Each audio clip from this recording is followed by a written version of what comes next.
Il percorso umano e professionale di donne di ieri e di oggi. La storia dell'impegno di chi con lo studio e con il lavoro ha generato un cambiamento nel mosaico della società. È il filo rosso degli 11 appuntamenti che traghetteranno Santa Margherita Ligure ed il suo territorio verso il G20 sullo sviluppo al femminile, a cui la ministra per le pari opportunità e la famiglia, Elena Bonetti, ha invitato i ministri dei paesi G20 e dei paesi ospiti. È la prima volta che in ambito G20 viene pianificato un evento sui processi di crescita delle donne che avrà un'attenzione alla qualità del lavoro femminile e all'attuazione di politiche volte a valorizzarne il talento e la tutela dei diritti. Da domenica fino all'11 settembre un ciclo di appuntamenti sosterranno il dialogo e la riflessione su questi temi. Si parte il 1 agosto in piazza Caprera alle 21 con l'ex atleta e vicepresidente CONI Silvia Salis, che dialogherà con l'assessore regionale a scuola, università e formazione Ilaria Cavo, e si proseguirà poi con Lella Costa, Gabriella Grayson, Angela Missoni,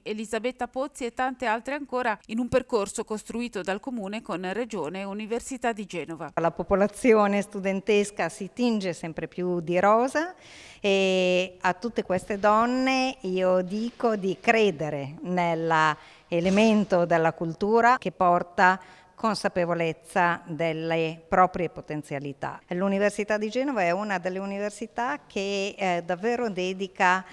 molta attenzione all'elemento femminile, sia rappresentato nella sua governance, sia rappresentato anche nella personale tecnico-amministrativo, nel personale docente. È un momento in cui Santa Margherita Ligure, insieme alla partnership di Regione Liguria e dell'Università di Genova, presenta una serie di incontri per conoscere alcune delle protagoniste femminili